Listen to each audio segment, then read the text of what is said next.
Bonjour à toutes et à tous, bienvenue sur le dernier épisode de la saison 1 de Naturanium. Aujourd'hui, nous retrouvons Cédric qui est photographe et nous allons voir le matériel qu'il utilise pour la photo animalière. Allez hop, c'est parti.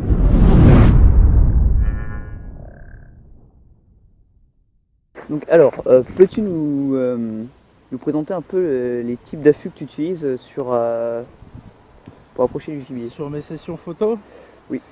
Alors j'utilise deux types d'affûts, un affût pour une journée et un affût quand je fais des sessions plus longues qui me permettent de dormir dedans. C'est la dernière tente de chez Tragopan qui se monte très rapidement, qui est ultra légère et qui a la capacité de faire sortir des objectifs un peu partout.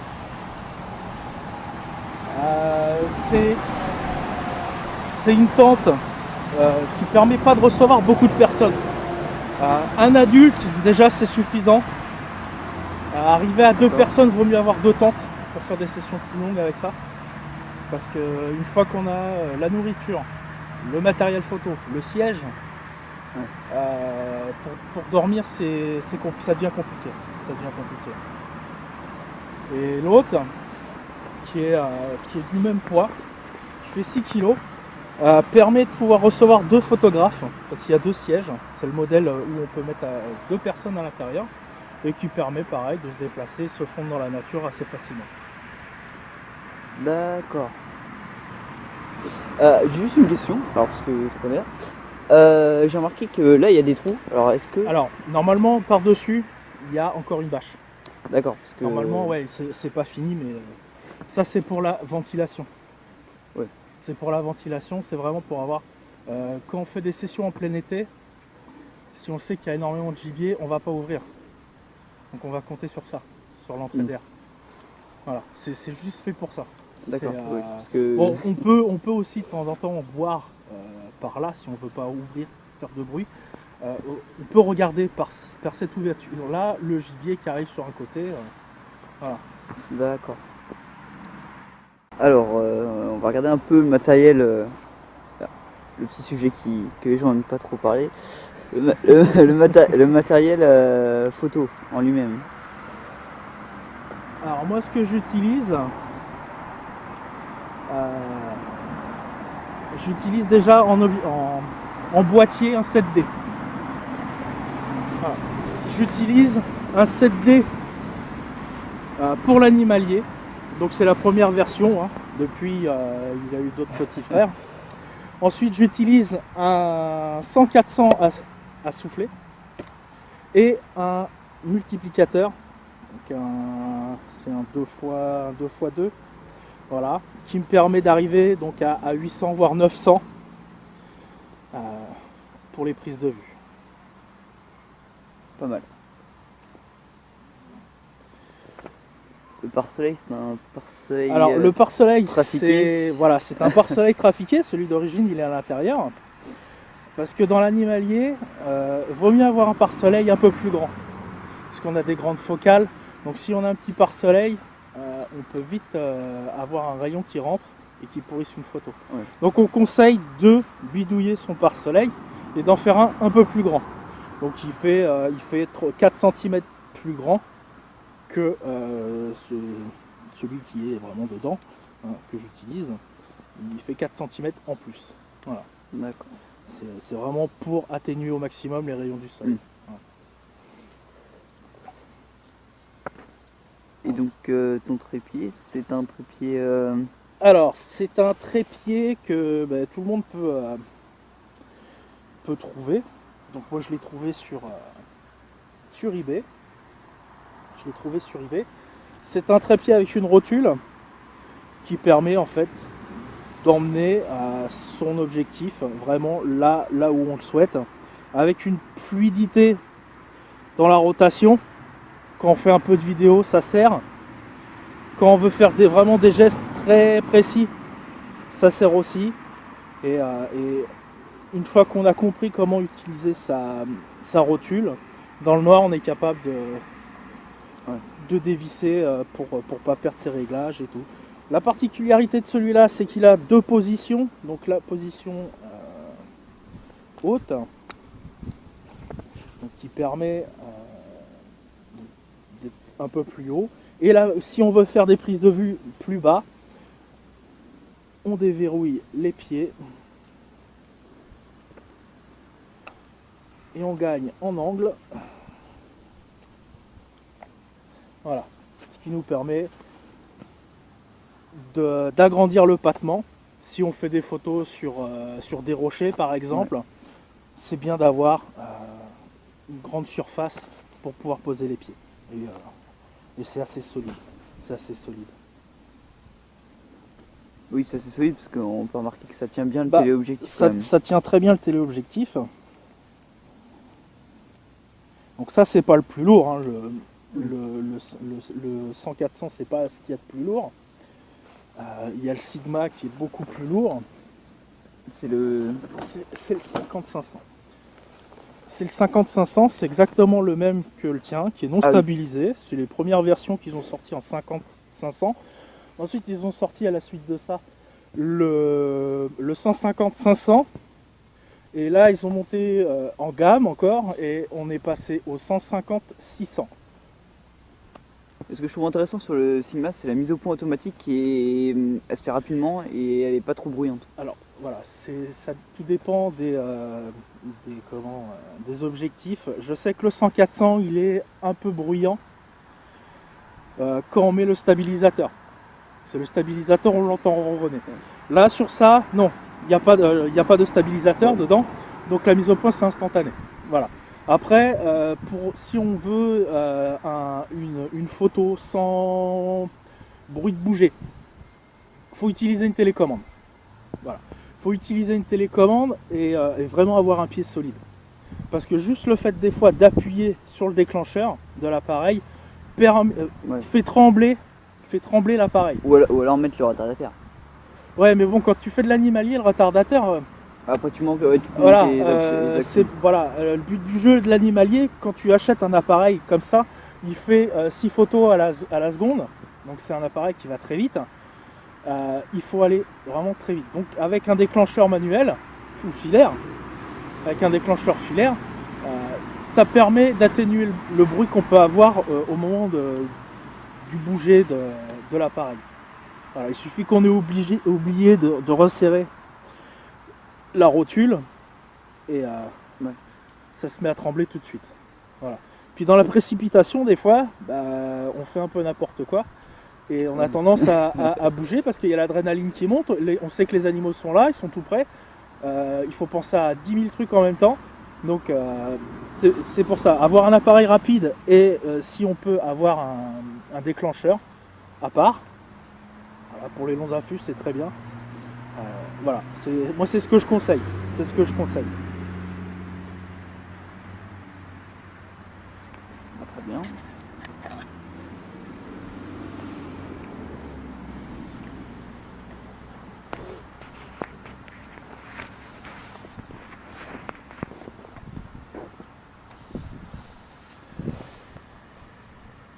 On peut présenter t'as le monopode. Le monopode. Alors, tiens, un truc qu'il fallait que je te montre aussi pour atténuer le bruit. C'est Une tête de siège. C'est pas une tête de siège, mais ça pourrait. C'est un siège auto à l'origine pour enfants que j'ai découpé. J'ai découpé la garniture et j'ai cousu, en fait, j'ai tout cousu pour me faire une entrée et une sortie pour les objectifs avec un système d'élastique pour tenir le tout. Ces gros appareils là font du bruit, surtout quand on est à haute vitesse. Ouais. On a le claquement, donc il faut atténuer ça. Donc ils vendent plein de choses. Moi j'ai tendance à fabriquer mon matériel moi-même et je me suis fabriqué tout cela. Et quand je fais des sessions avec mes tantes et que j'ai un animal qui s'approche vraiment à côté de moi, il entend à peine le bruit du déclencheur. J'ai déjà eu ce problème là avec les sangliers qui repèrent. Voilà, c'est ça. C'est ça. Donc ça m'a coûté rien du tout parce que c'était un vieux siège auto. J'ai fait un peu de couture. Voilà. Je me suis pris la tête, ça m'a pris presque une journée pour vraiment avoir ce que je voulais. Et voilà. Et puis au niveau du froid, ça protège du froid. Ouais. Ça protège du froid et de l'humidité aussi. Voilà. Donc ça c'est très très pratique. Ensuite, j'ai dépanné une personne qui partait en Islande, qui n'avait pas de protection pour son téléobjectif et n'avait plus le temps d'aller acheter ou de commander, parce que je crois qu'il partait le lendemain, Ah ouais. pour protéger son truc, parce qu'il arrivait à une période où il pleuvait beaucoup. Donc il a posé une question, il dit comment je peux faire. Donc il y en a qui lui ont répondu un sac poubelle, tu prends un caouet, tu découpes, tu prends dans la manche et tout. Poubelle et tout, ça fait du bruit. Voilà, c'est chiant, ça fait du bruit. Donc moi, en tant qu'ancien militaire, j'allais régulièrement dans des surplus pour acheter du matériel. Et ça, c'est ni plus ni moins une guette qu'on attache aux chaussures et en bas du pantalon. Une guette allemande. Voilà. Qui me permet d'englober le téléobjectif dedans et de protéger l'appareil photo une fois que c'est mis. Voilà, j'ai juste coupé en fait ce qui dépassait, c'est tout. J'ai coupé ce qui dépassait et voilà. Et ça protège de la pluie. Donc ça dans une poche, ça prend pas de place. On part, il fait beau. On arrive sur place, au bout d'une heure, il se met à pleuvoir.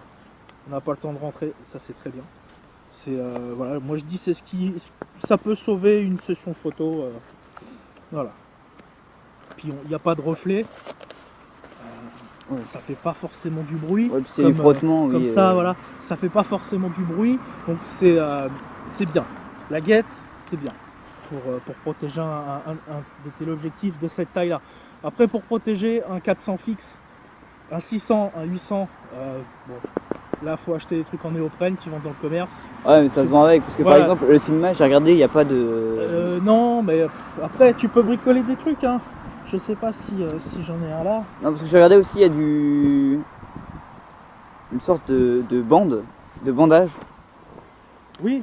Camouflage. Ouais. Alors, le bandage camouflage, faut éviter tout ce qui est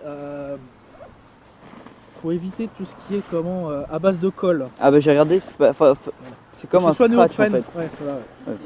Ce qui est bien, voilà, si tu évolues dans les objectifs, c'est ça. Ça te permet de voir ton appareil photo pour viser et tout le reste, c'est pour l'objectif. Voilà. Et ça, c'est étanche aussi. Bon, c'est le camouflage qui était vendu avec. C'est pas celui que j'aurais choisi. Mais bon, voilà, quand j'ai passé ma commande, je pensais avoir une autre couleur et j'ai eu ça. Tant pis, ça marche aussi. Ça dépanne, c'est pareil, ça prend pas de place dans un sac. On peut faire le serrage, on peut faire les mises au point et tout, c'est bien. Quand il pleut, ça c'est bien. Voilà, ça permet toujours de pouvoir voir l'écran de lecture. Voilà, c'est l'idéal. Voilà, pour les petits budgets, ça coûte pas cher chez Jama. Il y a plein de sites qui le vendent, c'est pas cher. Et puis dans le sac à dos, voilà, une fois que c'est plié, voilà, c'est bonnard, quoi. Donc voilà pour ça. Oui, le camouflage dont je te parlais tout à l'heure, que tu peux ajouter par-dessus tes tentes, c'est ni plus ni moins du camouflage militaire. Oui, qu'on trouve des stocks. Voilà. Moi je l'ai trouvé en faisant une brocante. Ouais. Voilà, il y avait un monsieur qui vendait des trucs de surplus, j'ai vu qu'il avait ça. C'était pas destiné à la vente, mais plus pour sa déco. Et en le titillant un petit peu, j'ai réussi à le négocier. Donc c'était un grand filet que j'ai découpé pour toujours me promener avec ça. Pareil, une fois bien plié, Oui. ça prend pas de place dans un sac. Et, si on laisse son sac dans un coin, on part juste avec ça pour se camoufler, c'est très bien. C'est très très bien. On peut peut-être parler aussi de l'objectif macro. Alors, l'objectif macro. J'ai pas un objectif macro. Oui. J'ai un 18-200 que j'utilisais pour faire mes shootings de mariage, de baptême, enfin tous les shootings que je faisais en dehors de l'animalier. J'ai eu un souci une fois avec, je suis tombé avec l'appareil et bah, j'ai le cul qui a cassé. J'ai les bagues qui ont lâché. Ouais. Donc je l'utilise maintenant uniquement pour la macro. J'en ai un autre. J'en ai racheté un autre. Donc celui-là, je l'utilise pour la macro. J'ai pas forcément d'argent, je suis comme tout le monde, j'ai pas forcément d'argent, mais je suis plein de bidouilles. Oui, parce qu'un objectif macro. Un objectif macro, faut compter 600 €. C'est la moyenne, selon la marque où on va, ouais, on part entre 400 jusqu'à 600, voire 1000 € pour l'objectif de bonne qualité. Moi, je me renseigne beaucoup, savoir comment c'est fait. Et une bague d'allonge, c'est quoi? C'est un bouchon avant, un bouchon arrière, ouvert en fait.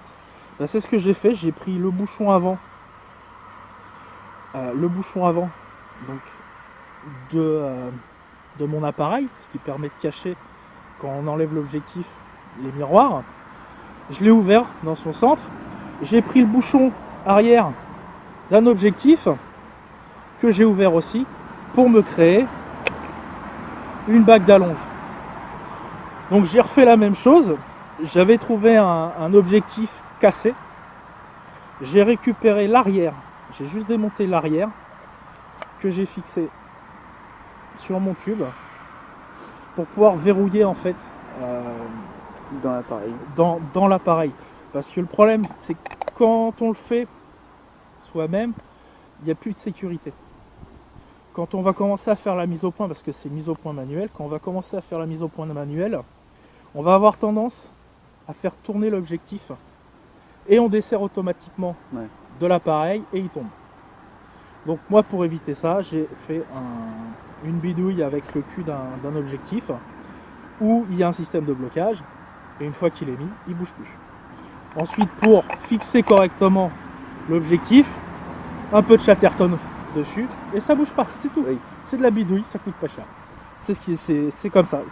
Quand tu veux débuter dans la macro, c'est comme ça qu'il faut faire.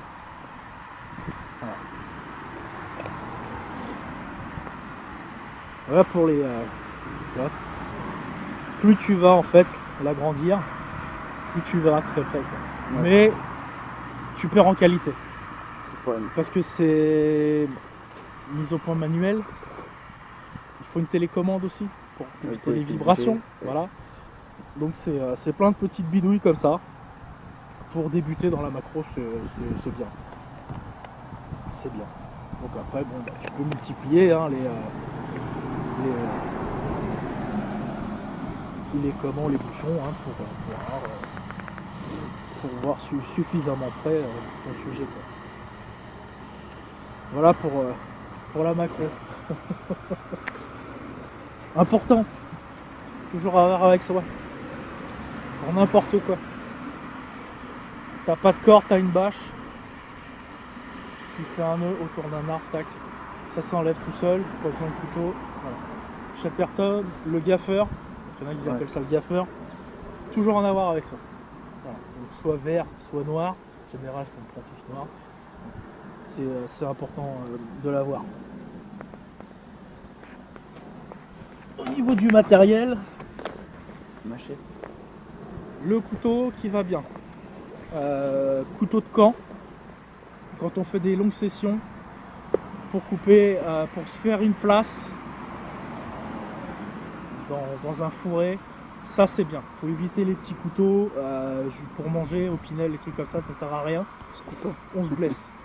Un couteau de camp qui fait machette, ça permet de faire un feu s'il fait vraiment très froid. Ça permet vraiment d'aménager son coin et on peut même creuser s'il faut, si on a besoin de creuser. On peut même creuser un peu la terre. Voilà. Moi j'ai toujours 3-4 couteaux différents selon ce que je veux faire. J'en ai un qui fait ci. Voilà. C'est ce qu'il faut. C'est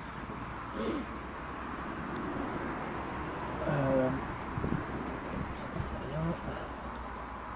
Je vais te parler des shaggy. Les shaggy.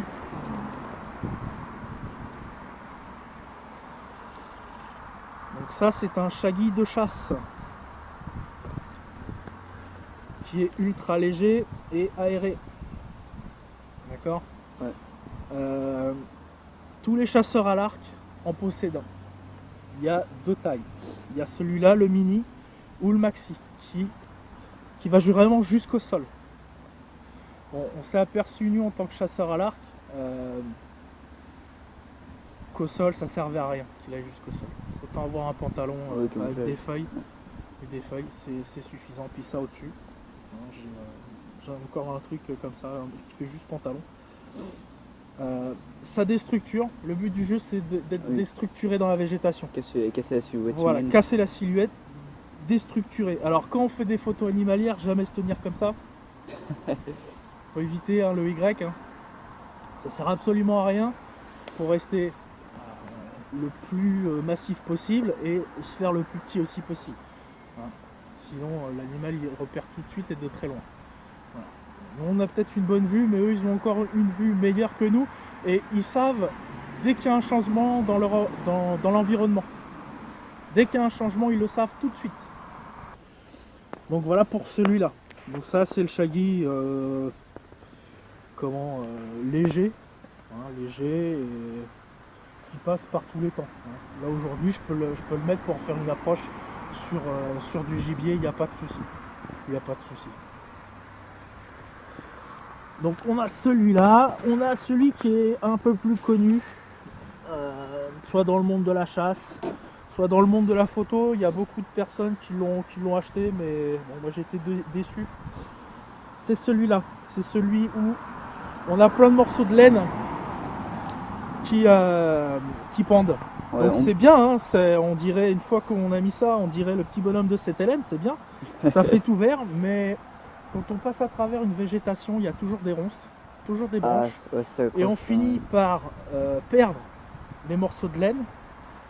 On a toujours des morceaux de bois à l'intérieur. Donc quand c'est des ronces qu'on replie le truc, faut faire attention aux mains, parce qu'on a tendance à s'en foutre par les mains. Et on peut traîner 20 mètres de végétation derrière soi juste avec le pantalon. Donc c'est une très mauvaise idée. C'est bien si on est en abord d'un champ comme ici. Voilà, si on est sur un abord de champ comme ça où c'est vert, où on doit se mettre à ras du sol,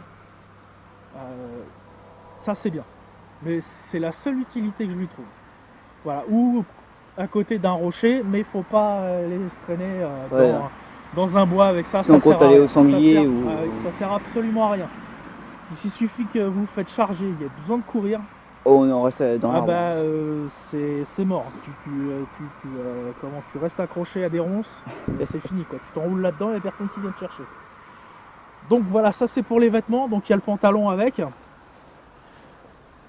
Il y a le pantalon avec et la casquette qui est quelque part là, qui est là. Voilà, avec la casquette. Donc pareil, c'est quelque chose que j'ai refait moi.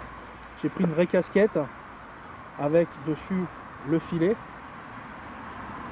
qui me permet vraiment d'avoir quelque chose qui tienne sur la tête. Voilà, pas ce qu'ils vendent. Il a fallu que je retravaille un peu le matériel. Voilà. Ensuite, ils vendent des choses toutes bêtes.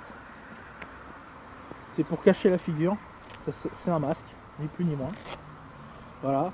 Où on a le nez, la bouche et les yeux qui dépassent. Limite, on peut le faire nous-mêmes. On peut le faire nous-mêmes, mais c'est pas pour le prix que ça coûte. Ça te prendrait plus d'argent à le faire toi-même que de l'acheter. Parce que ça coûte vraiment rien du tout. Je crois qu'il y en a pour une dizaine d'euros. Donc si tu le fais toi-même, il faut que tu commandes. Si tu n'as pas forcément le tissu, il faut que tu commandes le feuillage. Et puis là au moins c'est léger, c'est respirant et ça fait pas de l'eau. Voilà.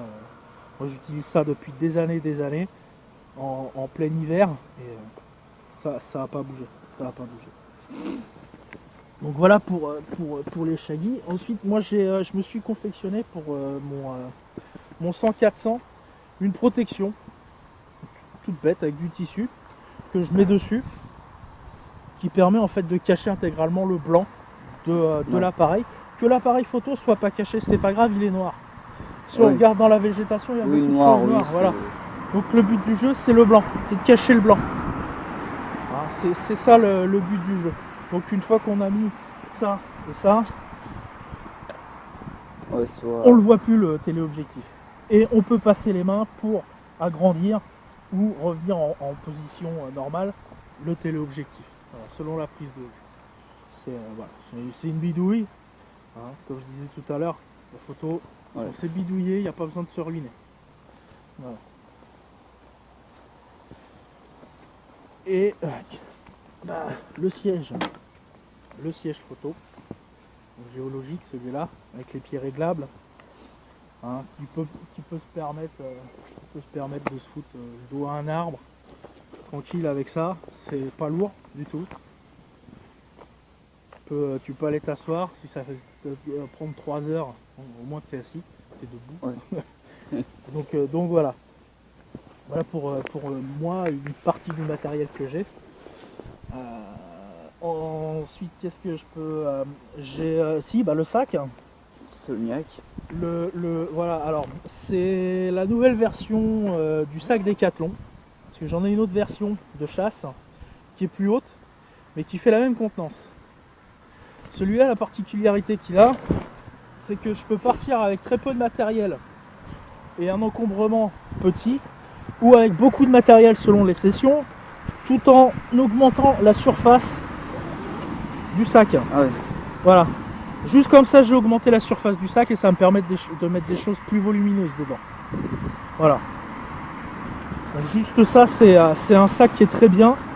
Donc je l'ai eu il n'y a pas très longtemps, donc je ne l'ai pas testé encore. J'ai pas pu le tester. Mais l'année prochaine, pour mes sessions, je l'aurai sur mon dos. Ça me permet d'attacher ma tente en dessous et de partir à pied s'il faut voilà, sur mes spots.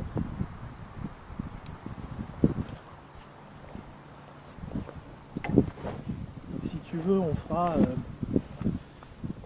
peut faire un reportage sur ce qu'il faut emmener pour un bivouac. Ouais. Quand on fait de la photo. Toi, ça, tu sais pas ce que c'est.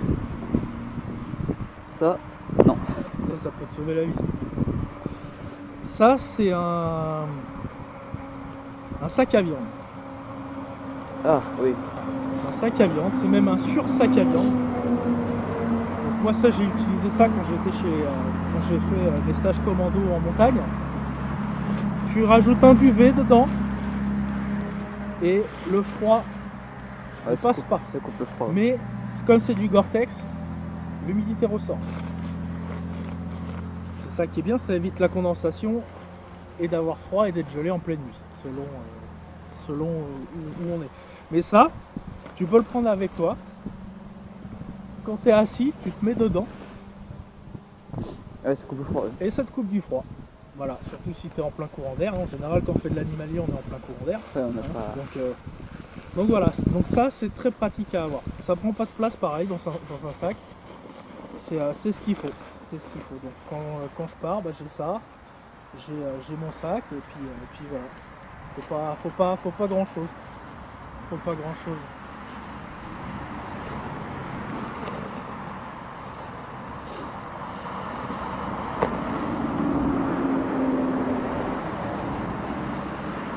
Qu'est-ce que tu veux voir d'autre? Ouais. Ah, le monopode. Ouais.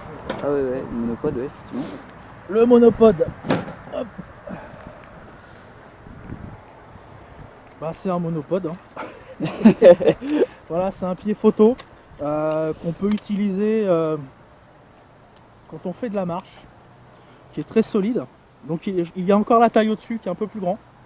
Il y a encore la taille au-dessus, faut le savoir. J'ai pas.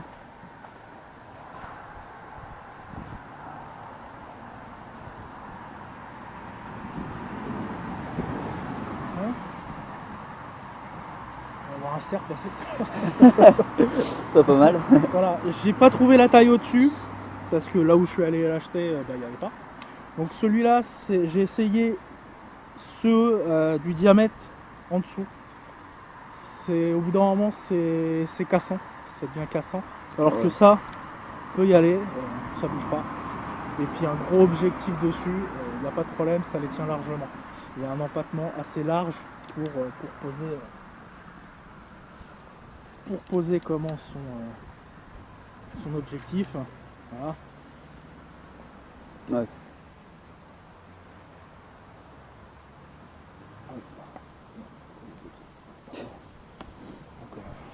permet d'avoir tout de suite son...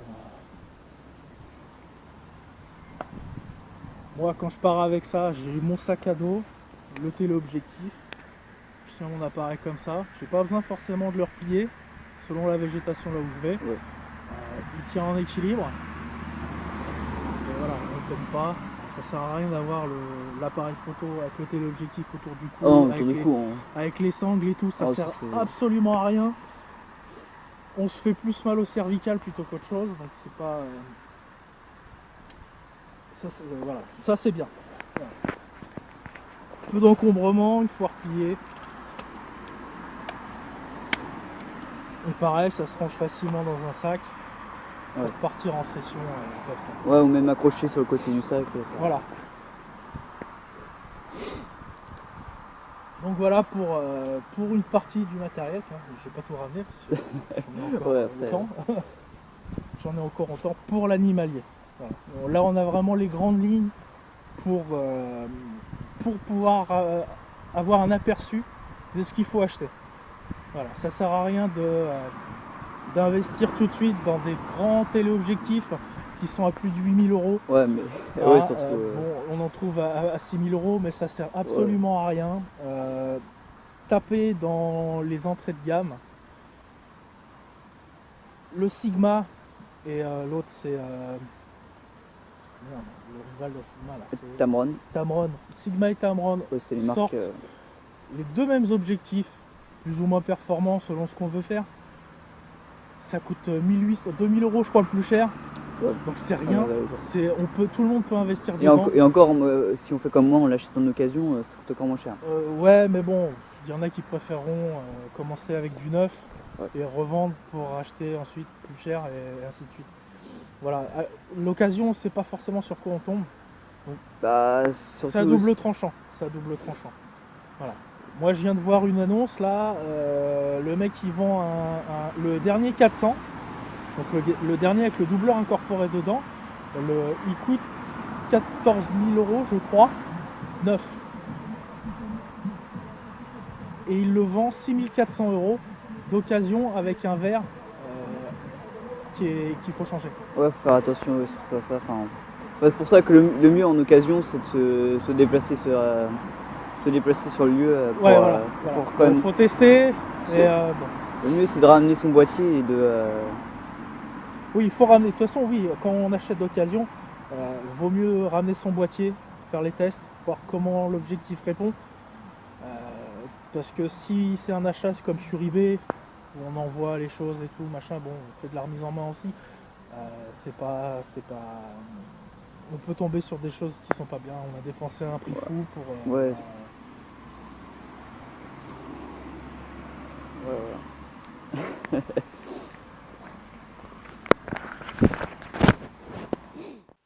Merci d'avoir visionné la vidéo.